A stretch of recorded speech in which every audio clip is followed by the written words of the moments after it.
It's an overreaction Monday, and there's plenty to overreact to. The Eagles' first preseason game, what we learned and what we didn't learn. The Phillies giving up 23, 24 runs the last two games against the Diamondbacks. Joel Embiid winning a gold medal. There's so much to talk about. Guys, trending in the AM. On Edge of Philly Sports, we are live with all your thoughts and opinions in 60 seconds.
And a very good morning, everybody. Welcome to Trending in the AM right here on Edge of Philly Sports.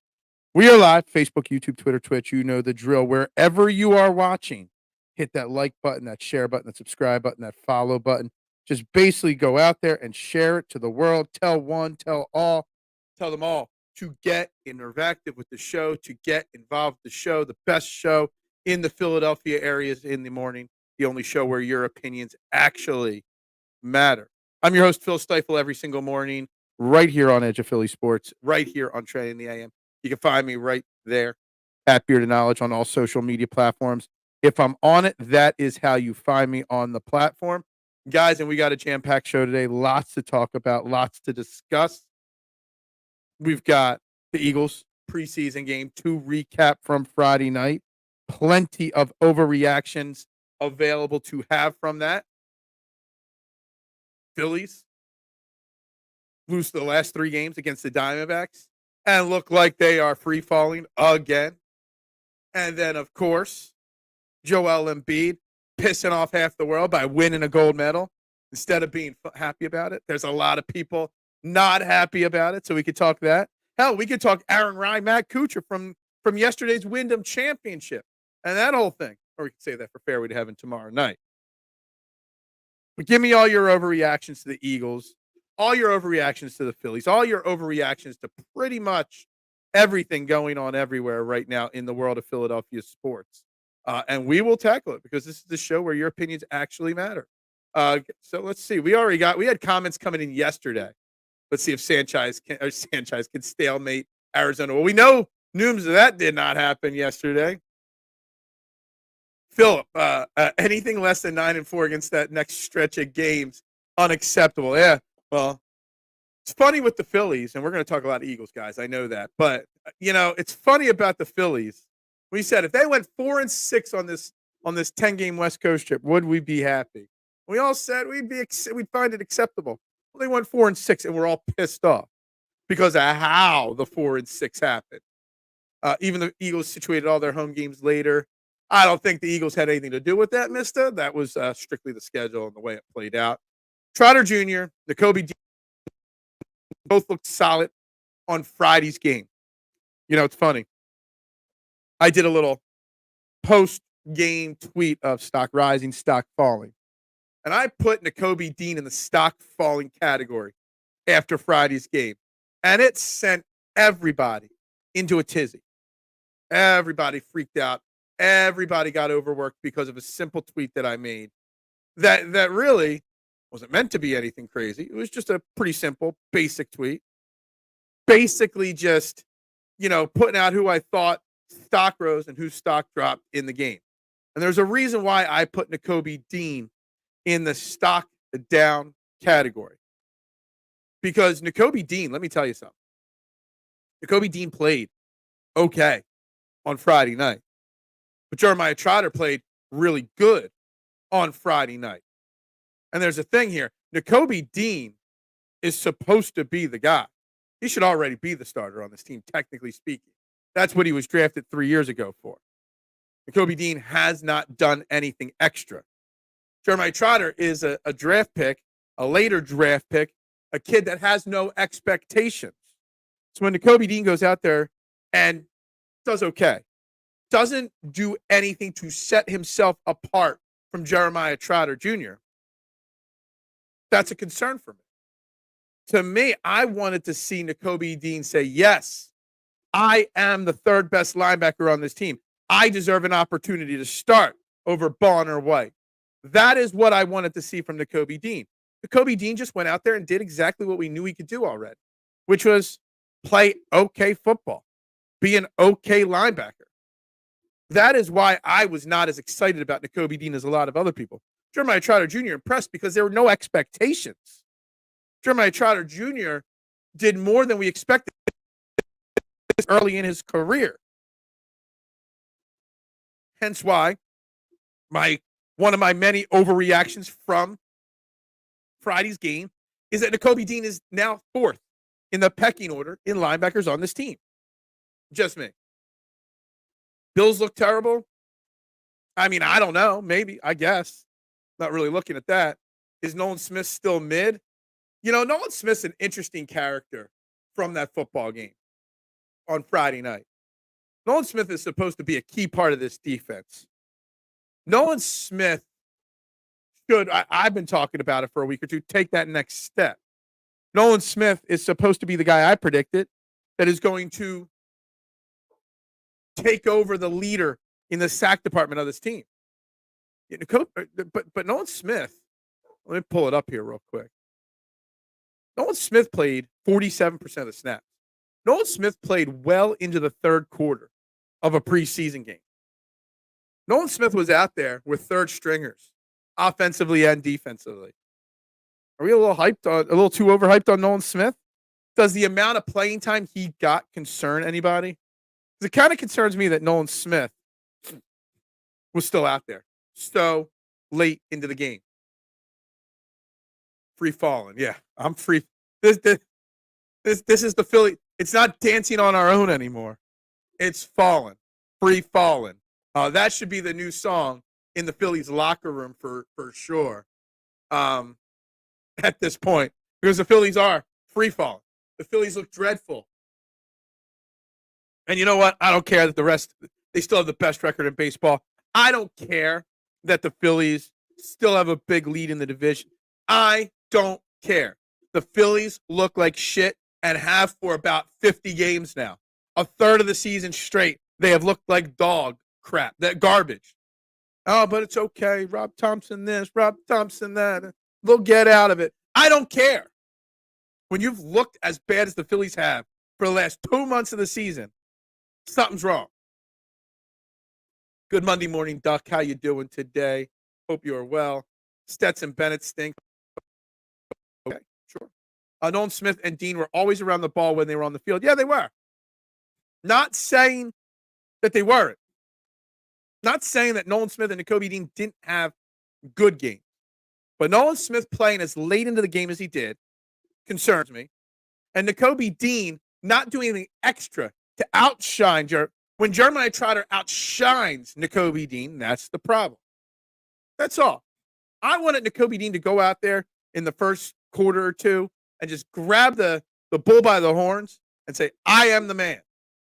I'm here. I'm back. I'm healthy. I'm the guy that you drafted in the third round. That's what I wanted. He didn't do that. Yeah, we didn't really get to talk about this. He retired on Thursday. We didn't really get into it because I didn't have a show on Friday. Big Al and company filled in last second for me. We could talk about Nick Foles if anybody wants to and where he ranks in the pantheon of Philadelphia Eagles greats. They did. They looked like crap against them in the playoffs last year. Like, again, the Phillies beat the Dodgers in a series and then fall flat on their faces. The second time they've done that now in recent memory. What is considered a good game by off-ball linebacker? It's a fair question, mister. I just wanted to see him, Nakobe Dean, just grab the bull by the horns a little bit more. I wanted to see him take a step forward, and I just saw a good game. Nakobe Dean did nothing that I didn't already know he could do. It's better the Phillies are working out the kinks now instead of later. Come on, Rick. Sorry, allergies are killer today. Sorry, Rick. They're not working out kinks. This struggle, they're below 500 for their last 50-some games. That's not a 10-game streak of struggles. That's not a 20. We're talking a third of the season that they've been below average. Okay? That's not working out the kinks. That's a struggling. That is a team struggling. You got Rob Thompson out there saying, don't worry, slugger. We'll get him next time. There's a problem in the Phillies locker room, and I don't know what the problem is, but they stink right now.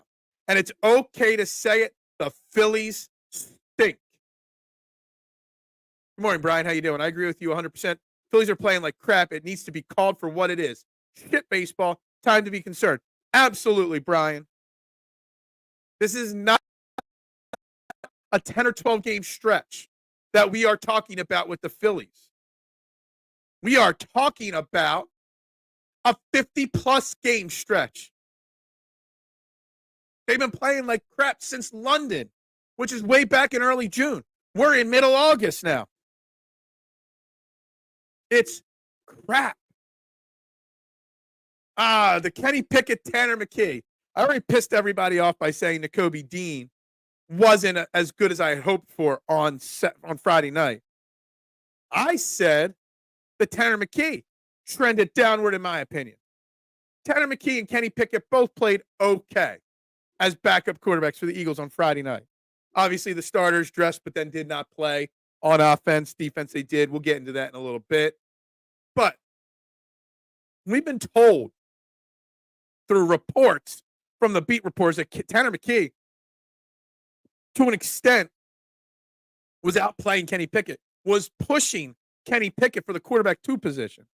Nothing I saw from either of them told me that they're a quarterback 2.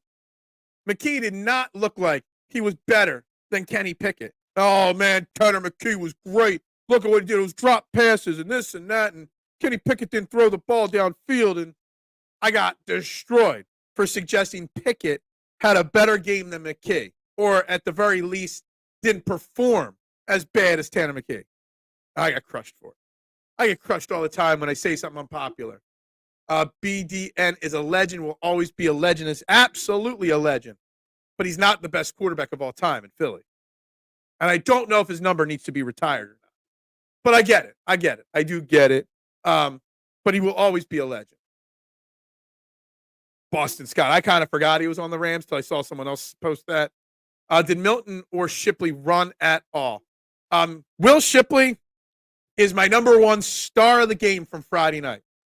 Will Shipley picked up blitzes, scored a touchdown on a play action from under center rollout. He ran with authority. His average per run wasn't huge or anything, but he ran with authority. Let me tell you something.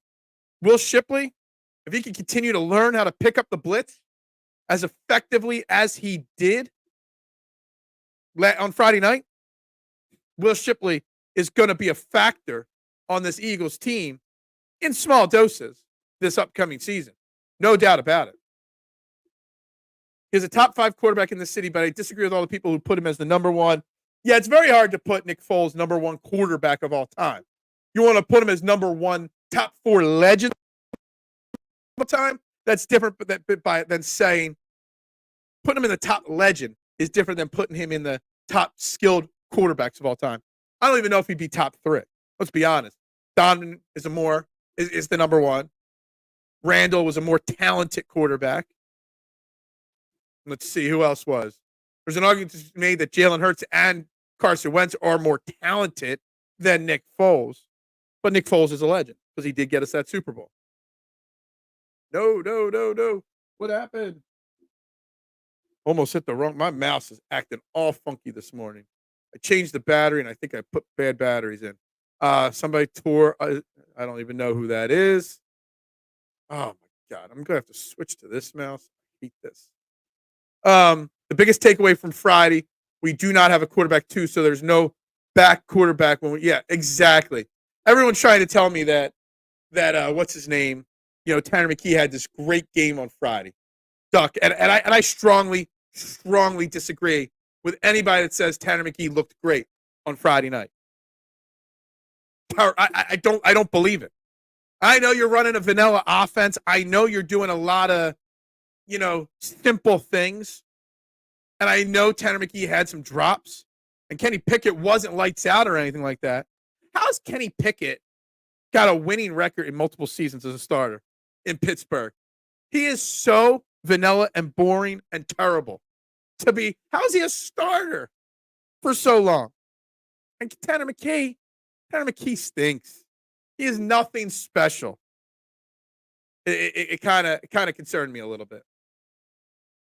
Phillies went through the same stretch last season. The only difference was they did it to start the season. It came mid-season this year. Rick, I applaud you for your confidence in the Phillies. I really do applaud you for it. I just can't get behind you on it. I can't. This is too long of a stretch. This is the third time in a row that Rob Thompson has a World Series level talented roster, and this Phillies team has fallen flat again. They are. They're just not playing good baseball. They're not playing good defense. They're not hitting well. They're not pitching well. They're not doing a damn thing well. And not for a small stretch of struggles. We're talking a third of the season. I can't get behind it. Holds the ball longer than Wednesday. Yeah, Kenny Pickett, man, is not the deal either. But all we've heard through camp is, Tanner McKee is pushing Kenny Pickett for quarterback 2. I joked we have a quarterback competition on our hands. Yeah, there's a quarterback competition. For who's quarterback 3? There ain't no quarterback 2 on this team. Everyone keeps talking about who the Eagles will bring in as a wide receiver during the waiver wire cut downs. Would it shock you if they bring in a quarterback? Jeez. Pickett stunk up the house. McKee was just crap frosted on top of that crap cupcake. Exactly. The offense really didn't do anything special. Will Shipley looked good. Johnny Wilson looked good for like 2 plays. Britton Covey had a play or 2 that wasn't bad. But that's it. The offense, the defense, who's been behind all camp long, the offense looked better, but also gave us more storylines. The offense just looked okay. Did we see Isaiah Rodgers or Quinion Mitchell? Yes, they both played. Isaiah Rodgers looked okay. Quinion Mitchell played a lot. Quinion Mitchell looked really good. Are we just calling him Toledo? Or you just didn't remember his name? Quinion Mitchell's the real deal. Quinion Mitchell, by the end of the season, bold hot take. This is not a Skip Bayless hot take. Okay? I don't even want to put up the graphic. I'm going to struggle with graphics with my mouse today. Oh, can I get this mouse to work? Just put new batteries in it. Why doesn't it want to work? Quinion Mitchell, hot take of the day, is going to be the number 1 quarterback on this team by the end of the season. He is the most talented probably already. Yes, it is better. Covey earned his spot on this team Friday night as he cemented the fact that he's the best punt returner. He also had a couple nice catches, Rick, from the wide receiver spot. So Britton Covey 100%. Right now, remember on my chart, I've got my chart of roster spots. Initial 53-man roster. Last year, the Eagles only kept 4 wide receivers on the initial 53. There's a chance it might happen again this year. Because there's only 4 wide receivers on this team that can make this team right now. A.J. Brown, Devontae Smith, Johnny Wilson, and Britton Covey. And that's a problem. No offense to Johnny Wilson and Britton Covey. Somebody else has to step up. Now, Paris Campbell still has 2 weeks to get healthy and show that he deserves a spot. But he can't help the club from the top. So right now, there's only 4 wide receivers making this team. John Ross did nothing to impress. John Ross did nothing to prove he belongs or deserves to be on this team. Aeneas, terrible. Nobody, Joseph Nagata or whatever his name is, nothing. We only have 4 wide receivers on this team right now. And that is a major concern right now for me. I put McNabb up there, but not Nick. Yeah, McNabb's obviously the elite of the quarterbacks of all time in Eagles history, but he came up short. Nick Foles won us the Super Bowl. So I understand why people put Nick Foles there. I don't agree, but I understand it. Ground your mic, Phil. Why am I grounding my mic? What are you talking about? Shipley is on an uptrend. For a player not asked to block, wasn't bad. We got to see his hands in running. His legs just never stopped moving. Yeah, and he did make one really good key block in one of those early drives. He picked up a blitzer, gave Kenny Pickett, I believe, the opportunity to hit a pass for a first down. So he did well, Will Shipley. He was probably my most impressive person I watched because Quincy Mitchell I expect greatness from. Certain guys did well that I expected greatness from. Will Shipley's still a question mark as a rookie, as a later drafted rookie. Jaws got us to a Super Bowl and was my first Eagles quarterback. Absolutely. And Ron Jaworski belongs to be in the top 5 conversation for Eagles quarterbacks. I'm okay with that. Phil, I hope we fire Thompson soon as he needs to apologize to our great city. They're not going to fire Rob Thompson. Well, I would love to see it. They're not going to do it. Not at this point of the season. Everyone over here, Will Greer. Will Greer didn't even get on the field. That tells you all you need to know there. It really does not matter who the backup quarterbacks is. If Hurts gets injured, this team is, yeah, pretty much. Any NFL team, if your starting quarterback goes down for a significant time, you're going to struggle, Rick, for sure. The Steelers are good at covering up average quarterback. Take a look at their quarterback list over the last decade. But they make, yeah. So that's why Kenny Pickett was, what was he, 7-5 each of the last 2 years? Something like that. Like, Kenny Pickett is not a good quarterback. And y'all made fun of me when I was crushing the trade for Kenny Pickett. You want me to talk UFL football over baseball? My mind's exploding on that one. I don't think you're going to win that argument. Nick Foles is in the Hall of Fame for the most touchdowns in one game. Technically, he's the only Eagles quarterback. Yeah, that's true. That's true. Neither of our drafted wide receivers showed us absolutely nothing. Covey has a better chance. Ross even looked off. Yeah, Ross, he didn't come back on that one play. They didn't try to separate, get him off over the top.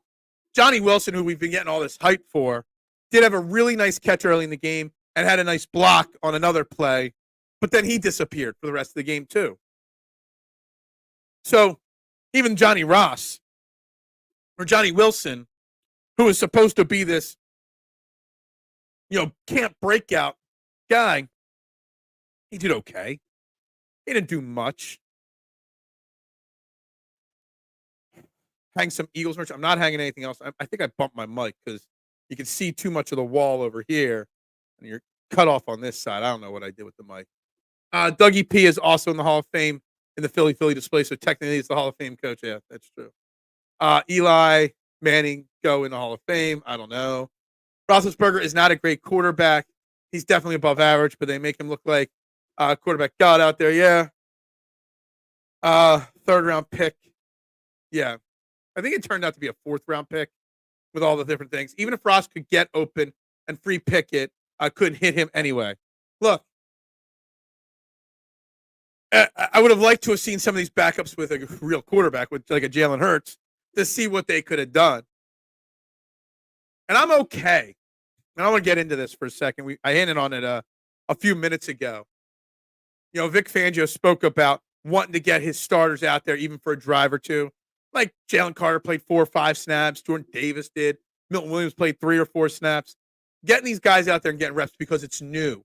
It's a new system, new scheme, new players, new assistant coaches.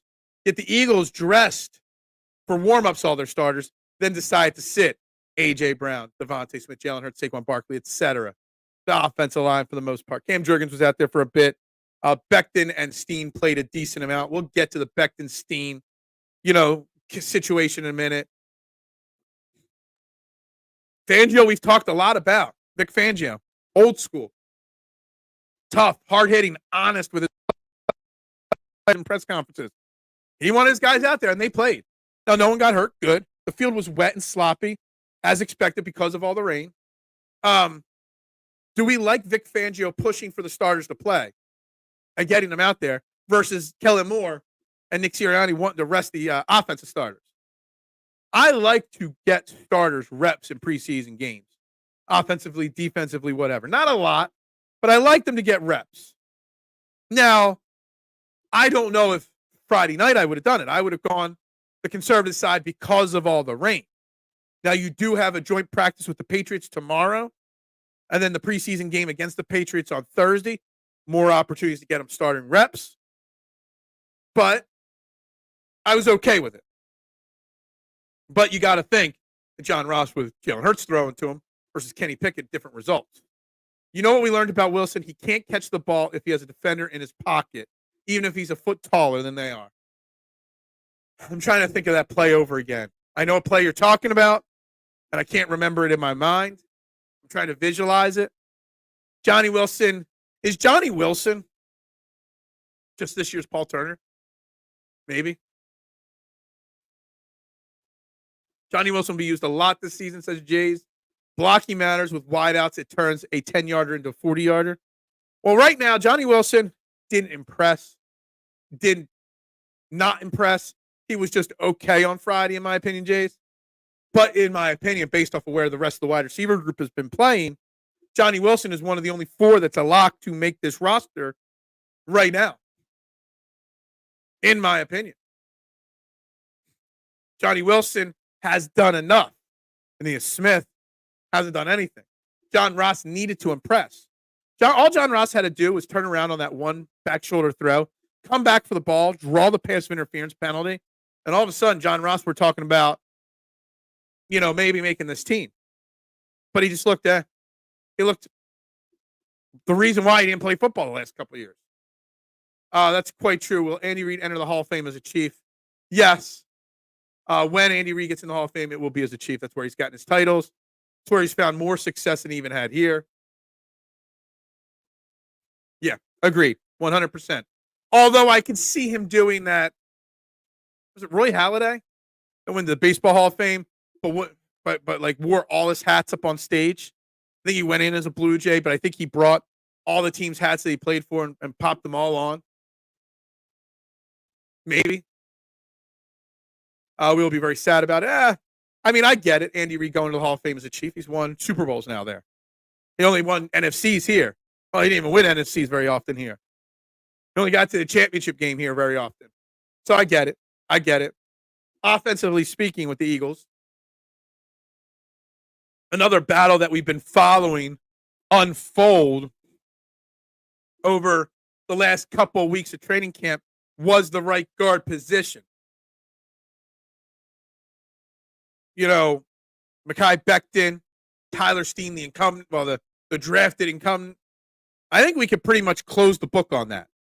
The book's closed, Mekhi Becton is the starting right guard on this team.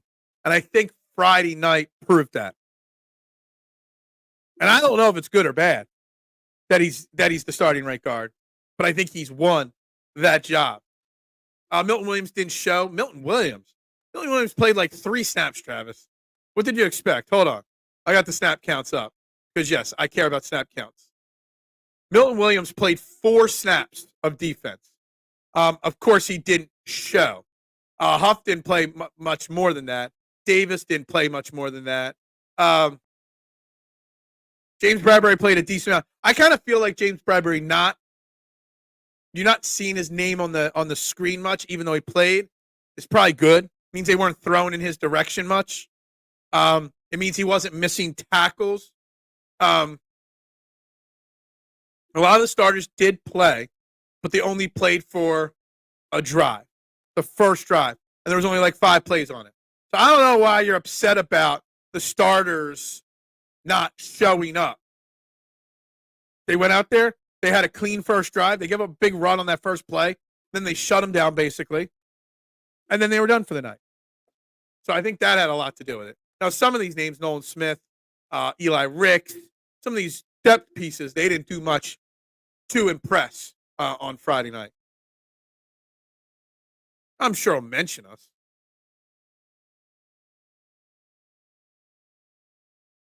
what's going on here? There we go. We've gotten to the Super Bowl more often.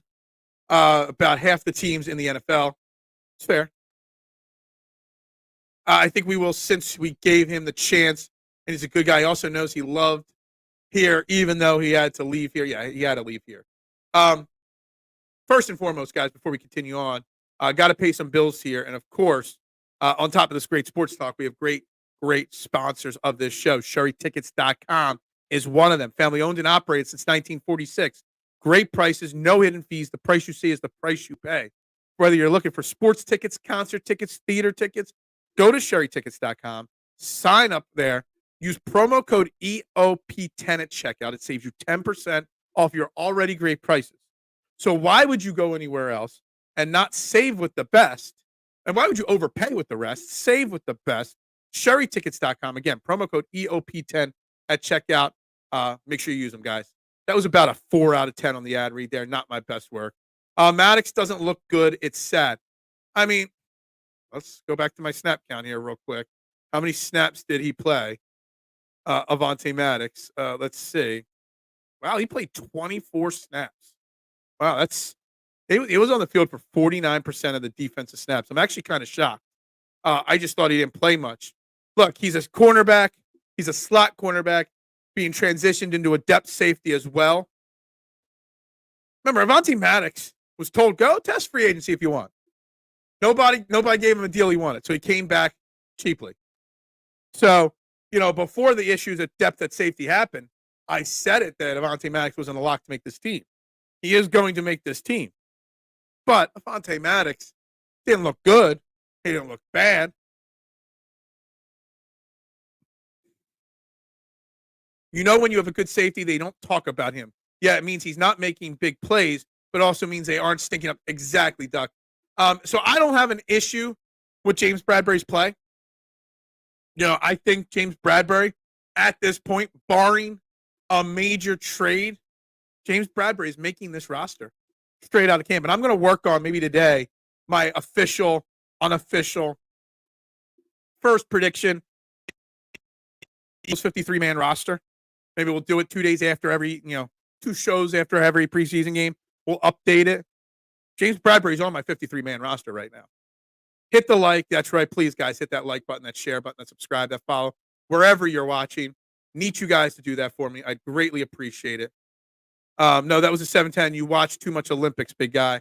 I'm too. Did I submit my appeal on the score in time? Or are you going to pull my gold, my bronze medal from me? I don't know if you guys know what that means when I say that. But Jordan Childs had her bronze medal in gymnastics taken away because the score adjustment wasn't appealed within the 60-second allotted time frame. Just think about that. You're performing in the Olympics. You get your score and the emotionally high or low of your score, and you've got 60 seconds to file an appeal on it. Why wouldn't you just file you get a 10.0, just might as well file the appeal just in case. Like, seriously. And to have that medal stripped from you after you've already won it, after you've already had, when I saw that story this weekend, drove me up a wall. VCP definitely made the podium. Maybe. What was that BS about 4 seconds? 4 seconds. Are you talking about the Childs thing? I think it was 1 minute, I believe. You got 1 minute to submit your appeal. And I don't even think she did. I think someone else submitted the appeal for her. And it's still, she won the appeal, but then they went back and recanted. So she was given the extra points. She got bumped up to the bronze. And then days later, the bronze was taken from her. Drives me up a wall. So stupid.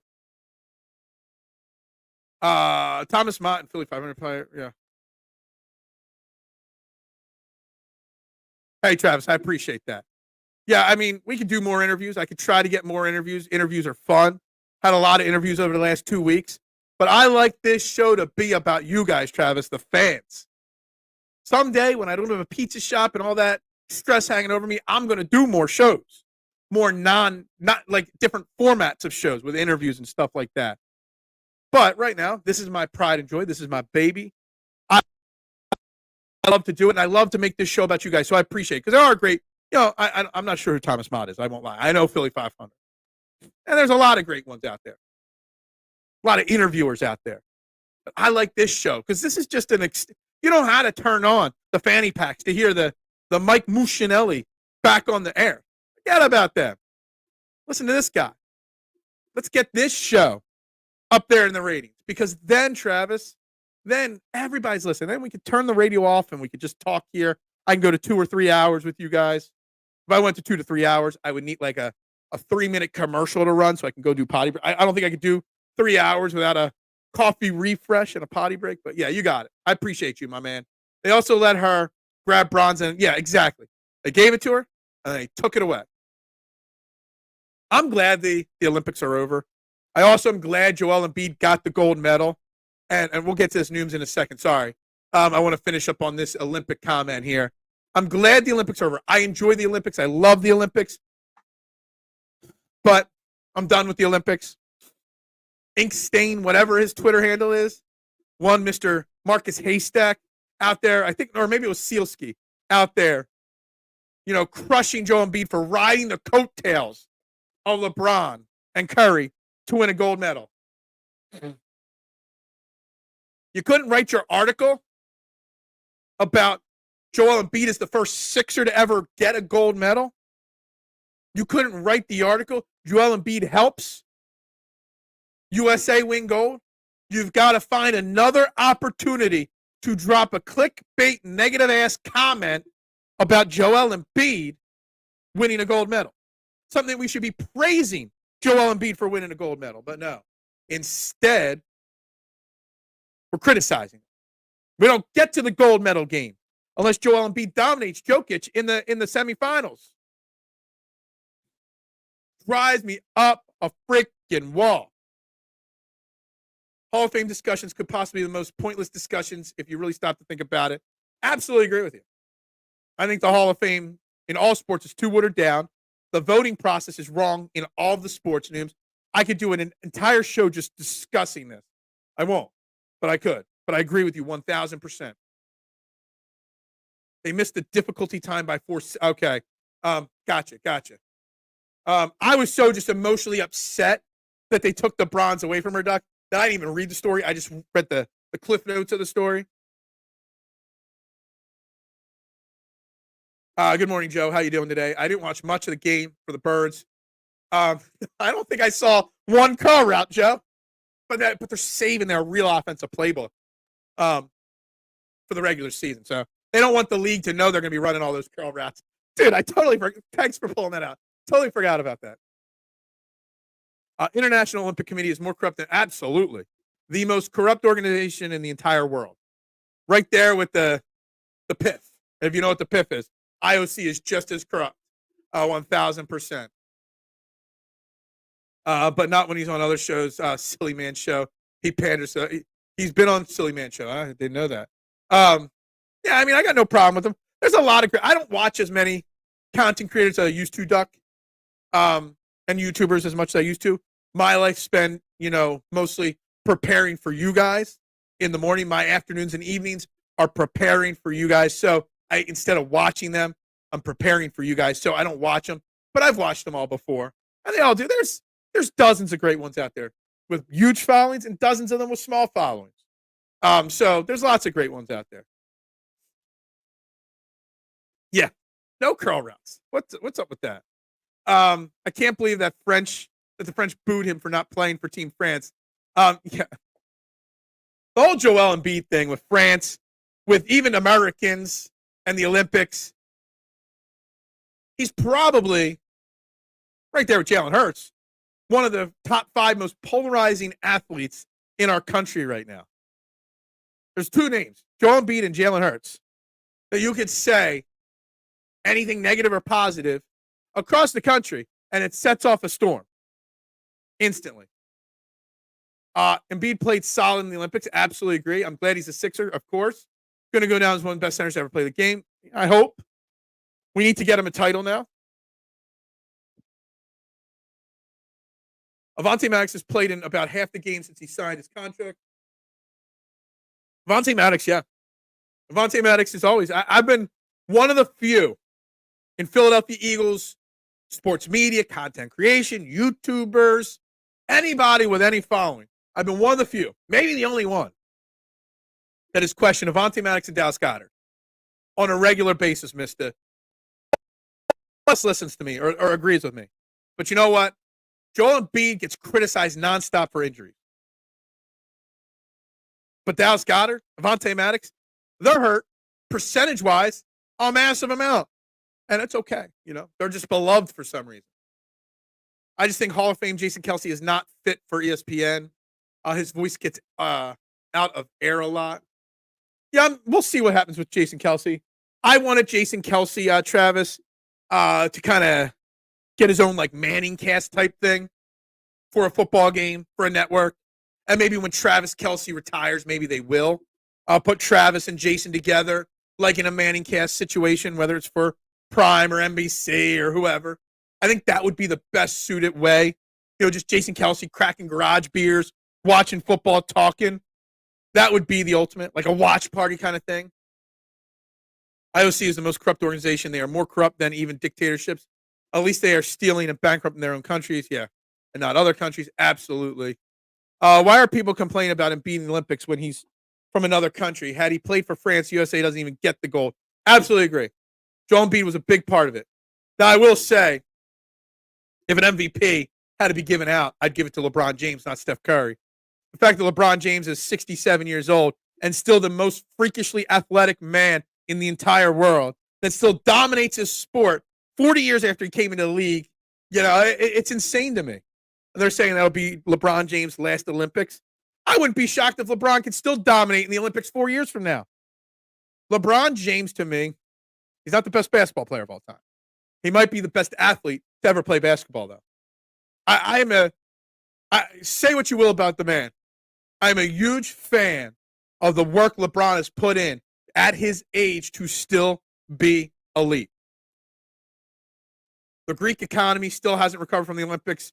Yeah, I mean, I was in Greece during those Olympics. I was there for the Olympics in 2004.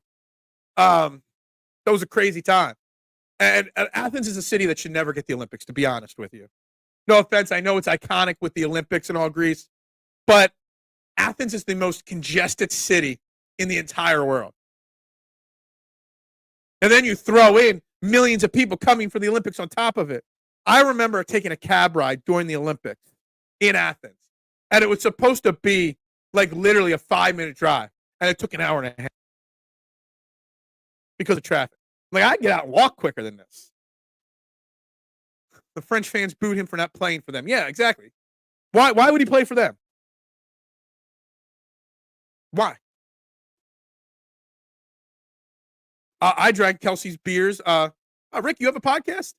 You'll tip me up after the show. I want to know what your podcast is. Send me a direct message. I drank garage beers yesterday. All day on the deck. Watching Aaron Rye miraculously win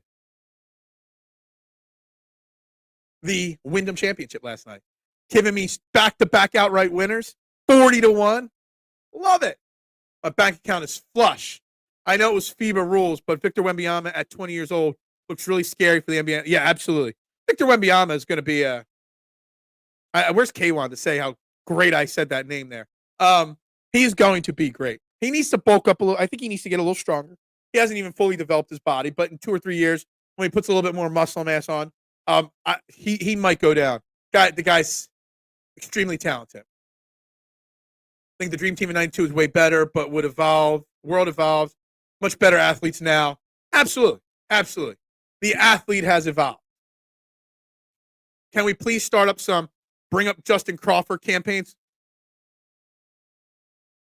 I said it, Nooms. You heard me probably say it. I don't believe in untouchable prospects. But if I had to put the untouchable title on one Phillies prospect going to this trade deadline, Justin Crawford was that one guy. Not Painter, not Miller, not Abel, not any of those guys. Justin Crawford is. He'll be the starting center fielder in 2 years for the Phillies, in my opinion. Probably could start in center field right now for them and be just as good. Yeah, LA. Look, I didn't say anything about that, K1. I didn't say anything that LA isn't congested. I've been to LA as well. But they should have taken advice from what happened in Athens when they picked LA for sure. Embiid's country of origin is a French protectorate, but being a U.S. citizen, he can choose. Absolutely. He has the right to choose. He has spent more time of his life in the U.S. He wanted to play for his son, who is an American citizen, born in America. He is an American citizen. He could have played. If he would have played anywhere outside the U.S., he should have played for his native country, Cameroon. French would be last on the list of countries he should represent. Wait, you weren't drinking beer when you watched? I did not watch the Water Dogs. I didn't even know the Water Dogs were still playing. Aren't the Water Dogs like we talk about the Phillies stinking, Muffler Mike. The Water Dogs, I mean, I don't even think they stink. I just think they're non-existent. They might as well just not show up to play. I like how international basketball games are called. They let them play. No ticky-tack foul calls every 30 seconds, like the NBA. It's like putting speed bumps on a highway. It's definitely a different game, the Olympic basketball.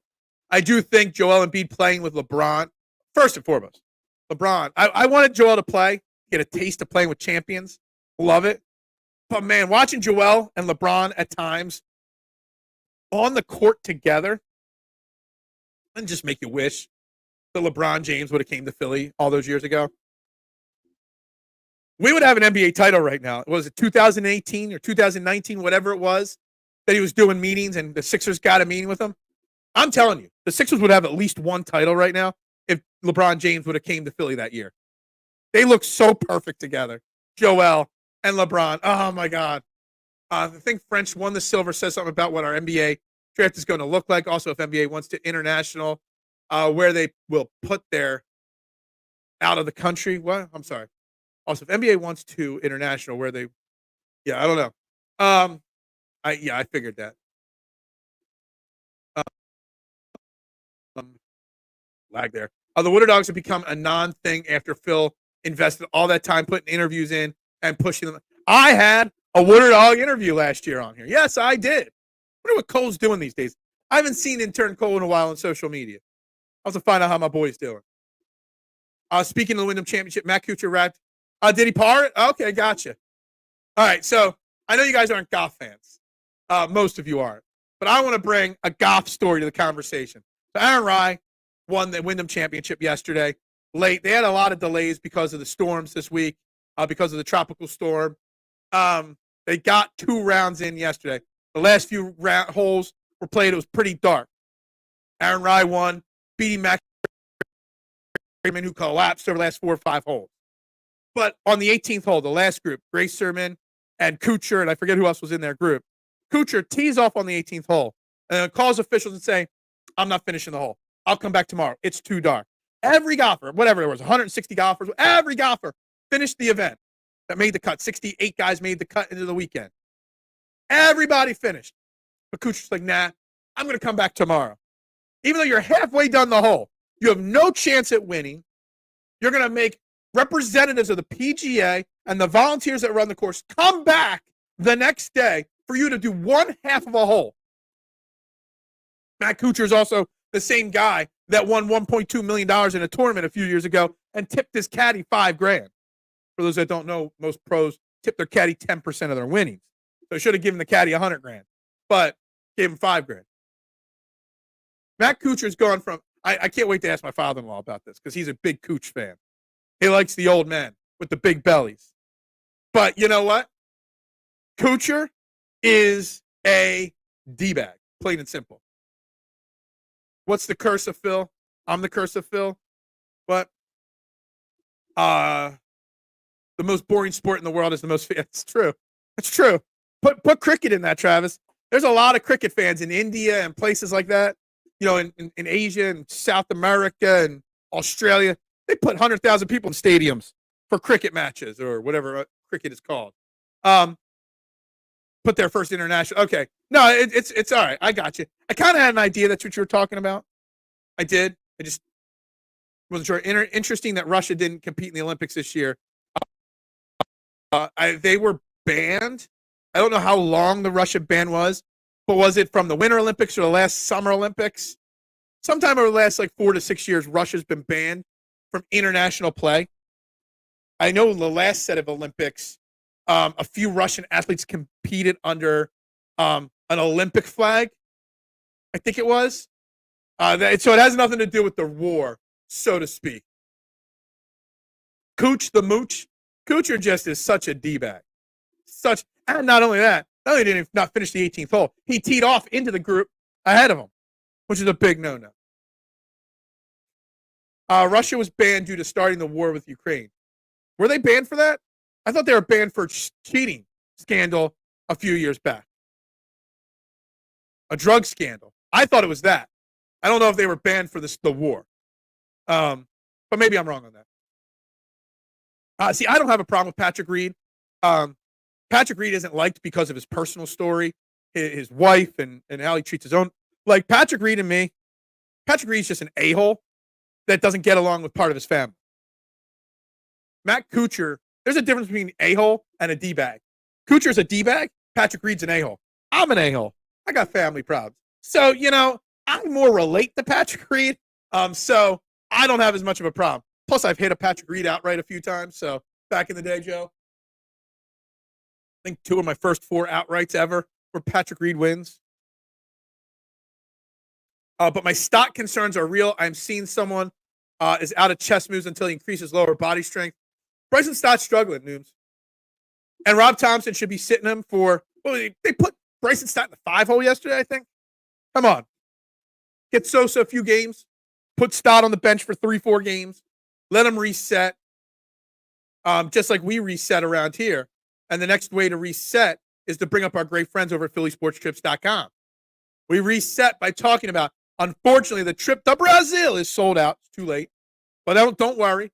There's a lot of great opportunities to watch the Eagles on the road through PhillySportsTrips.com. Go to their website, sign up, mention EOP, trending in the AM when you do that, and you can go see the Eagles in Tampa Bay in September. You can go to the Meadowlands for the Birds takeover against the Giants, where Saquon returns to New York.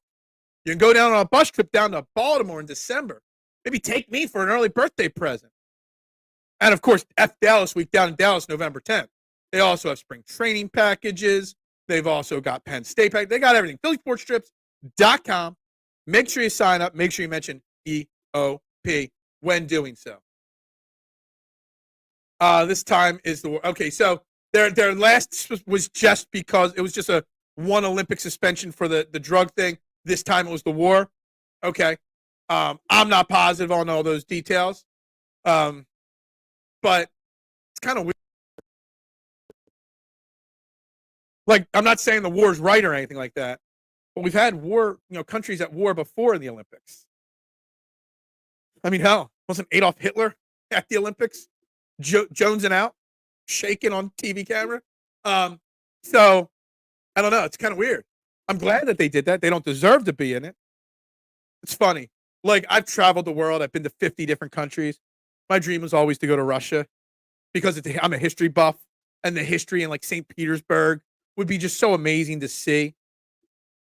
But after the last decade, there's no way I can ever say I want to go to Russia again. I would never want to drop a single penny into that economy. And it's a shame because as a history buff, wanting to see the history in Russia, I can't do it. I can't ever again see myself, or again, because I never did it, I can never see myself wanting to spend a penny in their economy in any way, shape, or form. That's right. Yo, we're almost done saying Brazil. That's true. It was before the war actually started. He was still just building up. That's true. That's fair. It's fair. But he was already a pretty bad person. Oh,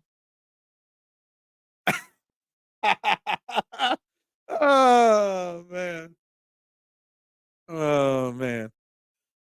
I need the 500 super chat. That's what I need. Now that we don't get super chats on here because they don't have that active on this site, I've got my Venmo and PayPal linked below. But outside of a select few, I won't name them and call them out in the air. Two great regulars do send me some bonuses, through Venmo occasionally. It's the only way to tip me is through Venmo or PayPal now, linked down below. And I thank you to those that do all the time. It's not required. And this goes back to Travis's comment. A lot of the other podcasters, YouTubers, you want your comments up on the screen, you better tip, or your comments aren't going to be heard. Not here. You don't got to do that. Now, tips are appreciated, but they're not necessary. Not necessary. We got a 903 prediction. I'm going to say the over, but I could be wrong. Maybe.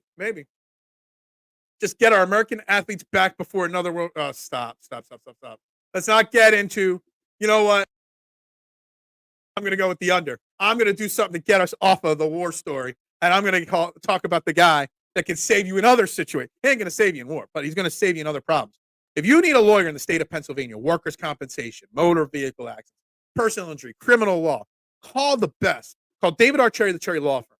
He will fight for you and get you what you deserve. Give him a call. 610-565-0300. Visit his website, cherryinjurylaw.com. Fill out a form. Make sure you mention Edge of Phillies Sports. Make sure you mention Trending in the AM when you call him. You got to mention us, please. I'd appreciate it. Again, let him fight for you and get you what you deserve. David R. Cherry, 610-565-0300, or go to cherryinjurylaw.com. So the under happened on that one. Well, the EOP page is got the some things they lost before I joined. They lost their super chat thing and their monetization because they share videos. You know, thieves and all, they do great stuff, but there's a lot of copyright stuff that goes on, back end stuff that happens. I'd rather it not be able to happen, and the great content that people continue to put out on the channel. So that's that. But it's okay. That's why I've got payment options down below if anybody's interested. That's right. Cherry Bombs, as always. Line in the chat, as always. Based on analytics and talking with the department, it should come at 8:56. Oh, it did. It came. Yeah. Clutch call. Yeah. I just tried to do whatever I can to get off some of the uncomfortable, should I call it that? Uncomfortable conversation points that I sometimes need the commercial ad reads to get off the uncomfortable conversations that I don't want to have on a regular basis. AI was calling out that we are on trending for the ad reads on Friday. Al was calling out that we are on trending. Yeah. Okay. Sorry. I thought I was reading it as AI. Sorry, Al, Big Al, who filled in. I appreciate Big Al. Some things that, you know what sucks about Friday? And shout out to Big Al, and then Deebs, who helped out, and then even Maddie B, who invited him on my show. I have no idea. But late Thursday, I picked up 5 massive orders for the pizza shop for Friday morning. 5 massive orders. Had to go in. I even told the wife, hey, just go in 6 a.m. and do it yourself. I'll do my show and then come in. And she just gave me the look. I'm like, all right, that's not a good idea. All right, I got to go in. We went in at like 7:30, 8 o'clock to start making pizzas. But because of the storms Thursday night and the Friday morning and the projected storms that never came on Friday, 3 of the 5 orders canceled. Cost me like $1,200 on Friday in lost sales. That storm that never happened.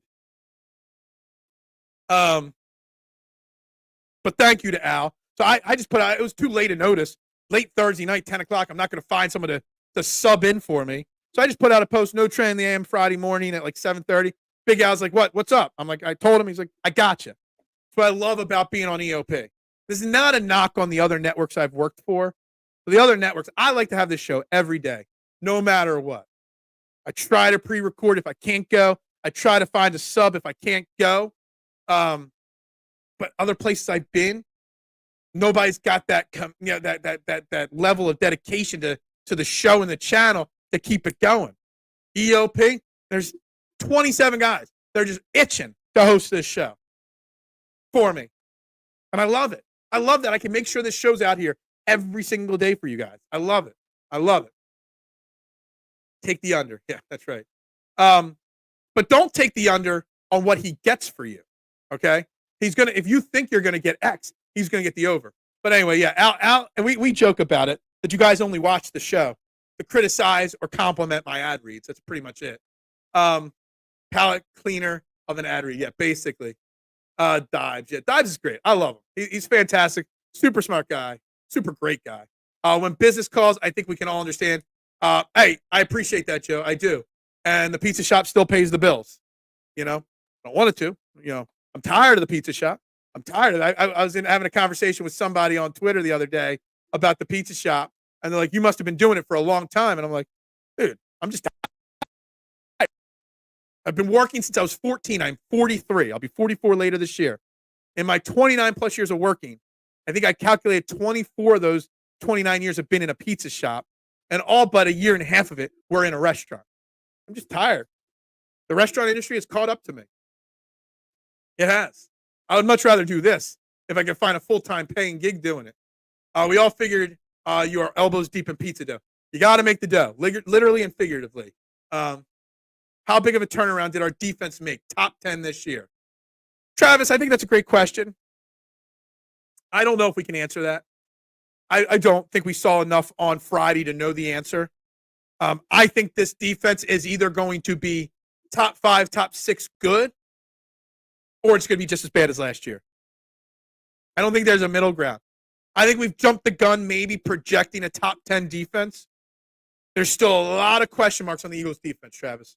And I'm cautiously optimistic, but there is a little doubt in my mind that we're not good enough at safety. We're not good enough on the defensive line.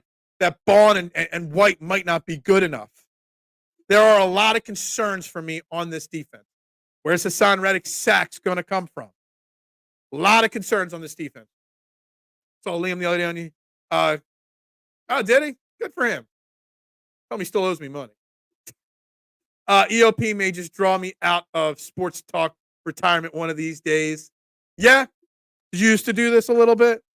I can't imagine. Like, I think to myself, when this all ends, whenever I stop doing this, a year from now, 10 years from now, what I will do with my free time.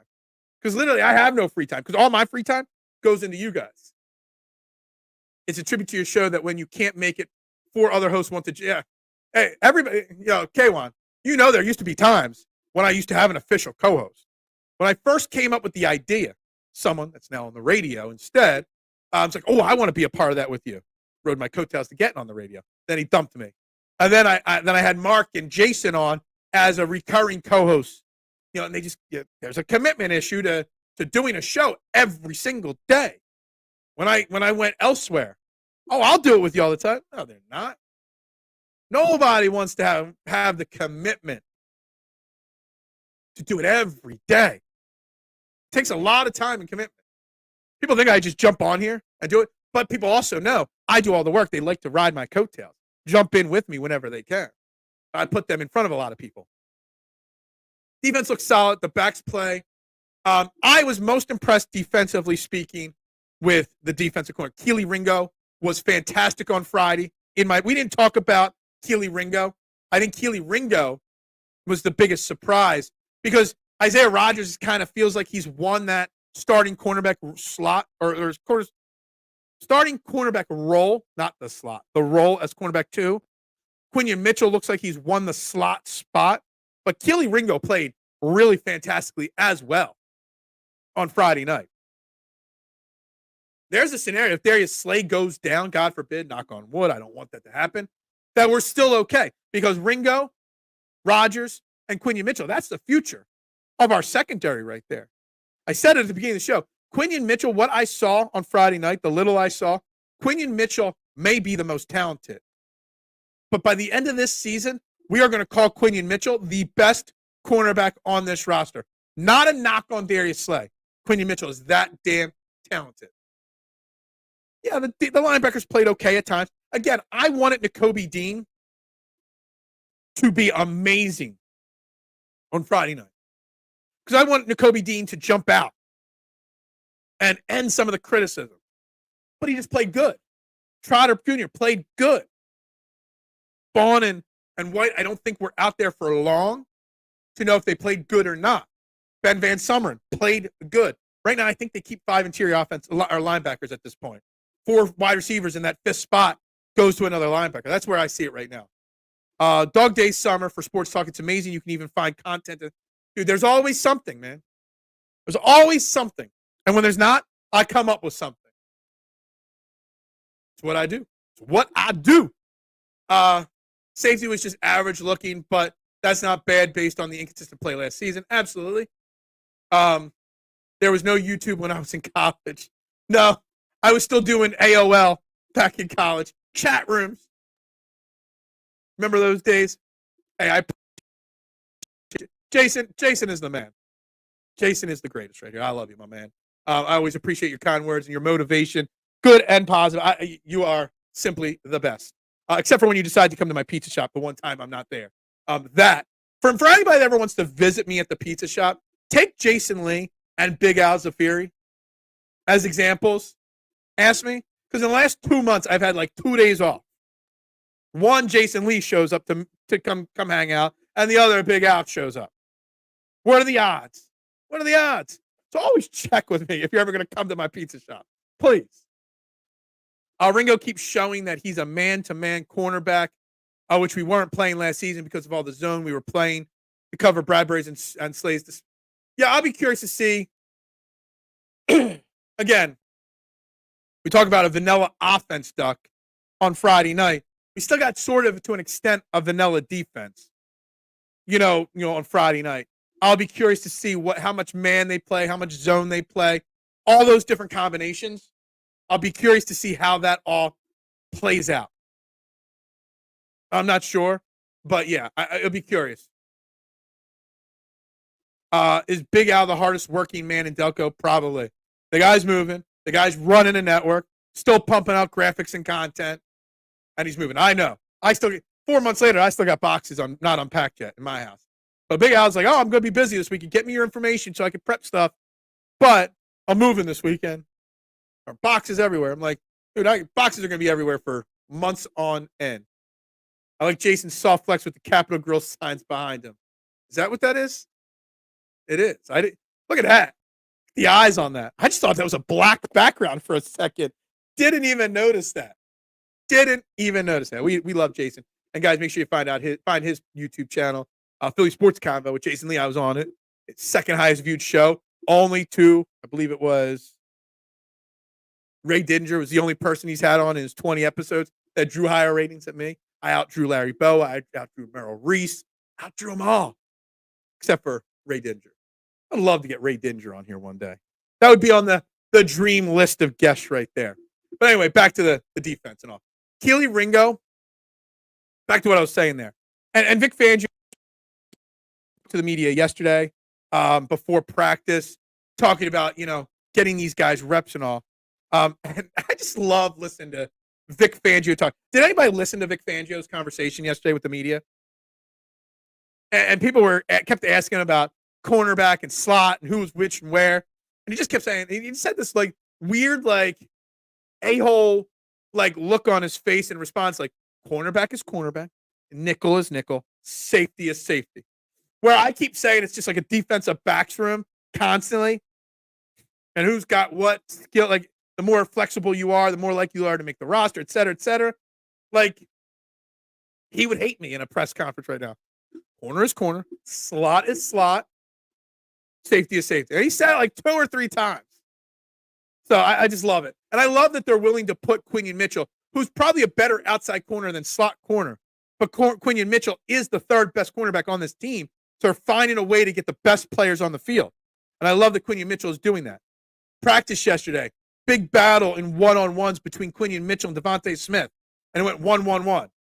Devontae got the best of him the first time. Quinion got the best of him the second time. And I think the 3rd rep was a draw is what was reported. Did the mouse go again? God damn this mouse. I don't know what's going on. Show's mostly over anyway. We'll put it away for now. I don't see Fangio blitzing more than he did in the preseason. I think what we are going to be showing different formations and showing blitz and dump back into coverage. Look, Vic Fangio is not a blitzer. Vic Fangio's system is not heavily blitzed. It's timely blitzed. And it's getting pressure with your front 5. That's what. Just because you get after quarterback doesn't mean it was a blitz call. I don't know. You might want to cut Jake Elliott. I mean, he missed a kick, a chip shot on Friday. So you might want to cut Jake Elliott for sure. He's the conversation with the greatness with Akers. Now, I think Jake Elliott's ahead of David Akers already, personally. I thought the Eagles defense played some sound fundamentally. And I think that is important right there, mister. Say it was fundamentally sound. That's true. Nobody played great. Nobody played bad.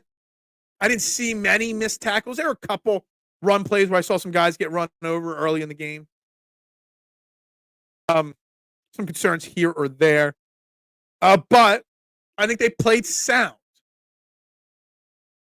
for a preseason game, for the first preseason game. Because all we wanted to see was sound tackling, sound. I think this is so important. I think this is a great comment. This is what we needed to see. That's a load of horse shit. It's over when I say it's over. And I say when it's over. Today and in full time or long term. It's all on me. It's my show. My say. Eagles D played like they actually trusted each other. Again, it's a preseason game.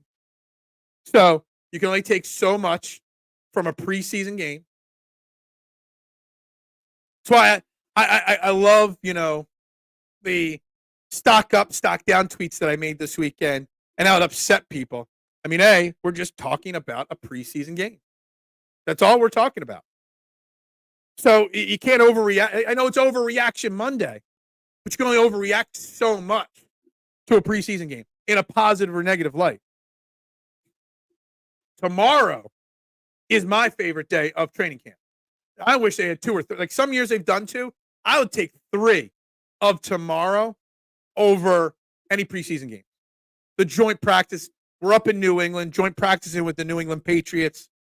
Today's just a walkthrough. Then they travel up. They practice Tuesday with the Patriots team. Then Wednesday a walkthrough. Thursday's the game. We'll probably be off on Friday. I love the joint practices because you get the ones going up against the ones. You get the ones going up against the twos.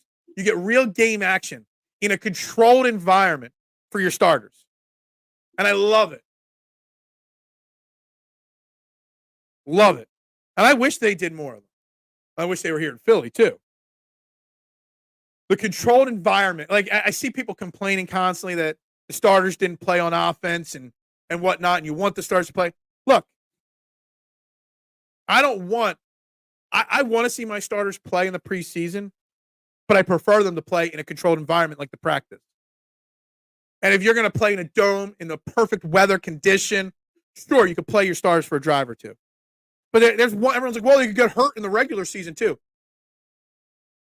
It's much different. Getting hurt in the regular season or in a bad weather regular season game, look, you got to do what you got to do. It happens. But getting hurt in a meaningless preseason game because the weather was bad because the turf was slick, then what was the point of it? And I hate it that people get so upset and use that narrative. Well, they get hurt anytime, whether it's now or later. Like, no shit, they can get hurt now or later. Why wouldn't you want them to not get hurt when it mattered the most? I mean, that'd at least be my opinion. I think that this show absolutely requires a really futile and stupid gesture. What? I think that this show requires a really futile and stupid gesture. What? I don't understand what you're saying here. You want me to do something stupid? I don't understand. Outside the Eagles, a lot of teams opted to have their starters out for. Yeah, I mean, I didn't watch the game, but I saw somebody tweet something out. Carson Wentz doing Carson Wentz things, and I don't even know what that means. I don't know what Carson Wentz did, but I went to let me go check the box score of the Chiefs preseason game. Maybe he threw 3 interceptions or something like that. And Patrick Mahomes had like 5 passes. I was like, what? They rolled Patrick Mahomes, Super Bowl champion Patrick Mahomes, 2-time defending undisputed Super Bowl champion. They rolled him out in a preseason game. I was shocked by that. I still don't know what the complaint about Carson Wentz was about, but I was shocked to see Patrick Mahomes even playing in a preseason game. I was. Maybe the tides are changing. Maybe teams are going to start playing their guys in the preseason again. Compared to the slop the defense showed last season, the Eagles had nowhere to go but up. Yeah, but they could have stayed level, I guess. I've seen that. Was it a quote from, am I missing that? Show absolutely requires a really futile and stupid gesture. All right, I got you. I just had to think about it again. I've seen it. I haven't watched it a lot lately, but yeah, I've seen it. I don't think Wentz know what Wentz things are anymore. Yeah, and look, I don't want to turn this into a Carson Wentz. I just used that as a segue into that Chiefs thing with Patrick Mahomes. Come on now. Do we really think Patrick Mahomes needs to be playing in the preseason? you really think Andy Reid would be prepared for the criticism he would face if Andy Reid got Patrick Mahomes hurt in a preseason game? Could you imagine that? Any thoughts on the additional padding of the helmet being worn during the? I did see a video. Someone with the Colts wore the protective thing over the helmet.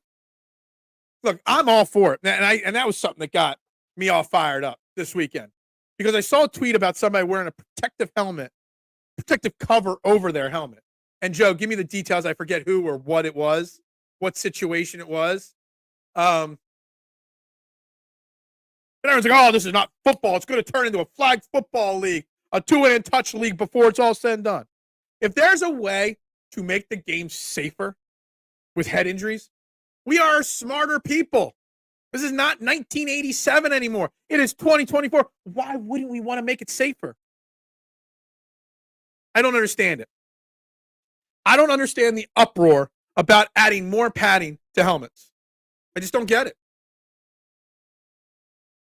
Should invite Dan Cilio on this show. No. I don't know. I've joked he would never dare debate me side by side. He just wouldn't have the guts to do it. But I don't know if I'd want to give his platform an audience. I see sometimes some of you guys.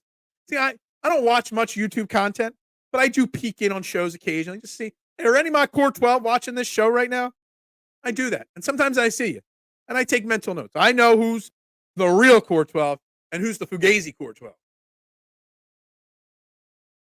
They are playing kid with bounce issue in the game. That would be awesome content. Now, I don't know if it would be. I don't know. Mitch A. Poe, what's up, my man? How you doing? Cilio wouldn't be much more annoying than who invited him on my show? They must have been talking Phillies baseball or something. That's it? That's it, guys. Come on. A lot more than 10 people have been watching this show today.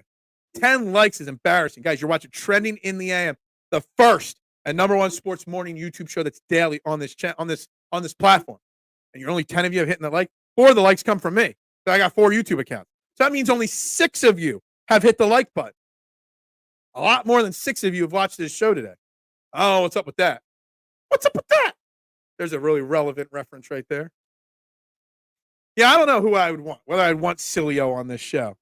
You know, I already buried one bridge, and, I brought Giglio on last week. I wonder what he's going to say this week. He was very calm about the Phillies last week. I wonder what he's going to say on WIP this week about the Phillies and their stench that they have right now. Stench. This guy is such a grind. What? I am so missing out on so many of these comments today. Like, I don't understand half these comments. I'm not hungover. I'm not super tired, but I'm not understanding 90% of the comments today, and I don't have any clue why. As an ex-football player, it just doesn't feel like football without an occasional concussion. See, oh my God. See, no, and this is not meant to, and maybe there's one account I've been battling about this on Twitter, Mr. And it's a faceless profile pic. So maybe it's like your burner account, something like that, or maybe it's just your account.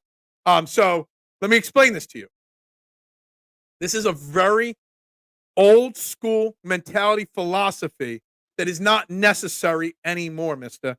We are smarter than this. Why would we want more concussions? Why? Back in 1987, we had a lot less knowledge on CTE and brain injuries. We know a lot more about this stuff now. Why would we want more of this?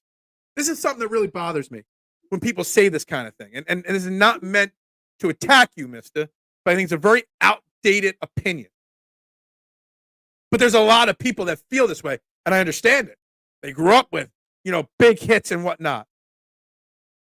And knocked unconscious and, cheap shots.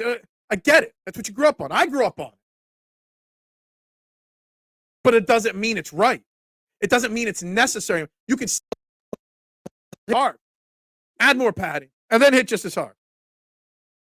We have the brain power and the knowledge to create safer and better padding and helmets. And that's what we should be doing on a weekly basis. That's my opinion. And I think it's a very outdated philosophy there. Is that football or pro wrestling? So based on that, even pro wrestling makes things safer. What's the writers have for my guy in the writers room? Yeah, your source. Helmets cause more injuries than they prevent. I don't know. Maybe. I just think it's unnecessary to not try to make the game safer. Now, I get upset with like the hip drop tackle rule, which we didn't see any hip drop tackle penalties called. So that's a good thing. We also didn't talk about it. I'm going to write it down to tap into for tomorrow, the kick return rule. We didn't touch on that. And we didn't see much out of it on Friday, but maybe I'll look across the league at it. But it's okay to make the game safer. If you don't make the game safer, the game is going to go away. Not tomorrow, not next year, but in 30, 40 years, it's going to go away. I believe in Joe Hendry as well. No one's commented on my reference below my name. Okay? Nobody's gotten. And I'm a little disappointed. I've been slightly switching up. It used to just say aim higher, which is a philosophy of mine. Be better, aim higher, be higher than the next person. No, not be higher. Aim higher than the person after you, whatever. I've been changing it up every couple days. And no one gets the reference or no one's commented on the reference. It's kind of disappointing to me. Helmets and pads allow players to go at speeds that they normally couldn't hit another player. Otherwise, it would, yeah, absolutely. Absolutely. Look, I'm all for making the game safer. I am. I'm more for making it safer so we don't have, Junior Seau problems anymore. I'm all for protecting the brains and the heads of our athletes that we watch on a given Sunday. Yeah. Aim low, overachieve. Yeah. If you aim low enough, you'll always exceed your expectations, right? Is that what it's under promise, over deliver? You said the delivery was going to get here in 45 minutes, but you're here in 30 minutes. Well, if I said 30 and it took 45, you'd be pissed off. Low expectations, more likely to beat them. Aim toward the middle with the rest of the men. Yeah, no. I never aim for the middle. I either aim way too high or way too low. More often than not, I aim way too low with what I do. It's a self-confidence thing. Look, I'm a self-confident, I have very little self-confidence in myself on a regular basis. I'll just say it. I present this positive, outgoing, confident self, but I'm very introverted and lack self-confidence massively, and you guys wouldn't believe that. But Johnny 5 is alive. I'm just going to say it one more time, just to throw it out there. Guys, I'm going to try to download this. Big Al just sent this week's graphic of shows, but make sure you're hitting that like, share, subscribe, follow button right here on the channel because there are 7-day-a-week programming right here on Edge of Philly Sports. And I'm trying to download this week's thing. It just came through a few minutes ago. He never gets the graphic to me before the show, but 7-day-a-week programming right here. Look at this channel. Look at these shows every day. Don't miss out. Everything. Phillies post-game shows. All the great Eagles content. Pre-game shows. Halftime shows. Post-game shows. During Eagles games. Lock into Edge of Philly Sports. And Mitchie Poo. You want a Phillies rant? I'll give you a Phillies rant. I've given a few already, but I'll give you one. Skip Bayless hot take of the day.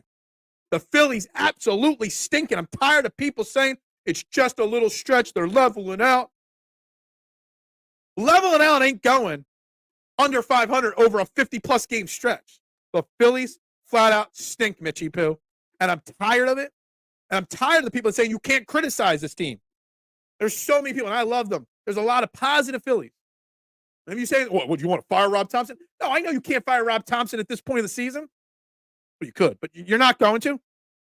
But to say they're going to be fine tells me you have not watched the last 50-plus games of the Philly season. There you go, Mitchie Poo. There's my rant of the day.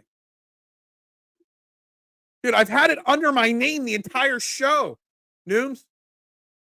The Johnny 5 reference has been under my name the entire show. I saw something on social media, And it was like this, like 5-6 degrees of separation. Like whatever I saw, draw me to think of something else, which then made me think of something else, which made me think of Steve Guttenberg and all of Steve Guttenberg's amazingly great 80s movies, which then brought me back to Johnny Five is Alive and Short Circuit. Most people don't even know what Short Circuit is, but Short Circuit was prime Steve Guttenberg. And I have lost 69 brain cells listening to you say 69 comments. Phils are purposely hanging on 69. Yeah. They're just never going to win the rest of the year, right? That wasn't so much a rant as a brief spasm of rage. It's true. Because Phillies fans drive me nuts. There's no realistic Phillies fans out there. I look at it realistically. If they lose, if they go 4-10 in a stretch, but then break out of it, okay, it was a bad stretch. But they've been bad. Below average for 2 months. 2 months. 2 of the 5 months they played, they've stunk. It was great. I loved it.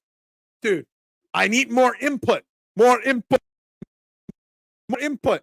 Dude, I loved it. I watched this movie so many times. Honestly, if I saw it on the TV Guide today, it would be on my TV today. I love this movie. I haven't watched it in ages, but I would love to see how it translates to the 2024 world. But yeah, interesting. Yeah, rant Phil. That's right. In the words of Mike Tyson, it's not a fight until someone gets punched in the face. Helmet collisions wake a football player up and cause concussions that are unnecessary, mister. Sorry. We're going to disagree strongly on this. My classmates invented the 6 degrees of Kevin Bacon. Since you mentioned 6 degrees, really, your classmates were in charge. Were the ones that started that. That's good, guys. You're watching Training the AM right here on Edge of Philly Sports. Guys, hit that like button. Come on, Mitchie Poo. Are we over 10 likes finally? I'm calling y'all out for it.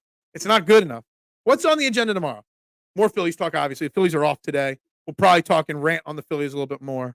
I want to get more into the Nick Foles retiring thing. I didn't get to talk about it Friday. Barely talked about it today.